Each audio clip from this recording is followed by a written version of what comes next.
আসসালামু আলাইকুম। হ্যালো বন্ধুরা, আশা করি সবাই ভালো আছেন। আলহামদুলিল্লাহ আমিও ভালো আছি। তো চলে এলাম আপনাদের মাঝে আবারও নতুন আরেকটি রেসিপি নিয়ে। তো দেখতেই পাচ্ছেন এখানে আমি কেটে নিয়েছি চাল কুমড়ো, একদম চিকন চিকন করে কেটে নিয়েছি।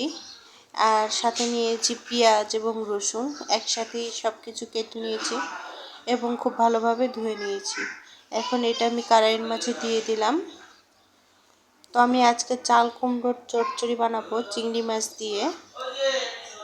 তাই আমি চাল কুমড়োটা কড়াইয়ে দিয়ে দিলাম। এখন দিয়ে নিব চিংড়ি মাছ। তো চিংড়ি মাছটা আগের থেকে আমি ধুয়ে রেখেছিলাম। এখন সেই চিংড়ি মাছটা আমি দিয়ে নিলাম। এখন দিয়ে নেব কিছুটা শুকনো মরিচ, এছাড়া দিয়ে নেব কয়েক টুকরো টমেটো, দিয়ে নিলাম পরিমাণ মতো লবণ, হলুদ গুঁড়ো,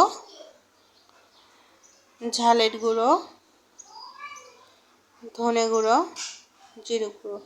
আপনারা যদি ধনে জিরে গুঁড়োটা, বিশেষ করে ধনে গুঁড়োটা দেন, সুন্দর একটা ফ্লেভার বেরোবে।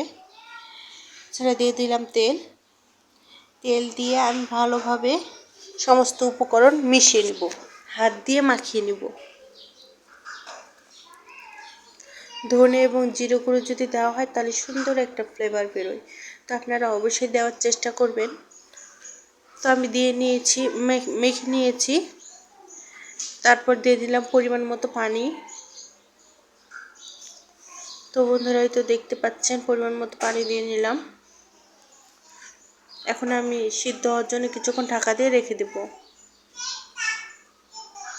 তো বন্ধুরা ফিরে এলাম কিছুক্ষণ পর। দেখতেই পাচ্ছেন কুমড়োটা ফুটে উঠেছে। তো আমি এ পর্যায়ে একটু নেড়ে চেড়ে নেব। এটা কিন্তু নেড়ে চেড়ে দিতে হবে। তো আমি নেড়ে চেড়ে নিচ্ছি। তো বন্ধুরা আমার ভিডিওগুলো আপনাদের কেমন লাগে অবশ্যই কমেন্ট করে জানাবেন, এবং আমার ভিডিওগুলো যদি ভালো লাগে থাকে অবশ্যই লাইক কমেন্ট শেয়ার করে পাশে থাকবেন, এবং আমার চ্যানেলটি সাবস্ক্রাইব করে অবশ্যই পাশে থাকবেন।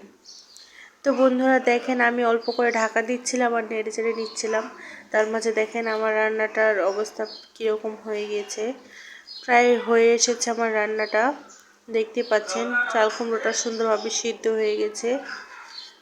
তো আমি এখনও নেড়ে চেড়ে নিচ্ছি। নেড়ে চেড়ে পানির পরিমাণটা আরেকটু কমিয়ে নেব। তো আমি নেড়ে চেড়ে আবারও নিয়ে ঢাকা দিয়ে দিব। তো বন্ধুরা এই তো দেখেন আবারও কিছুক্ষণ পর চাল কুমড়োটা এবারে আমি নামিয়ে নেব এই পর্যায়ে। তো বন্ধুরা এই তো দেখতে পাচ্ছেন আমি নামিয়ে নিয়েছি আমার রান্নাটা। দেখেন কতটা সুন্দর হয়েছে রান্নাটা। দেখতেও মাশাআল্লাহ অনেক সুন্দর হয়েছে এবং এটা খেতেও অনেক সুন্দর। তো বন্ধুরা আপনারা বাসায় অবশ্যই একবার হলেও ট্রাই করে দেখবেন। আমার কাছে তো খুব ভালো লাগে। তো বন্ধুরা আজ এতটুকুই, দেখা হবে আবার অন্য ভিডিও নিয়ে। আজকের মতো আল্লাহ হাফেজ।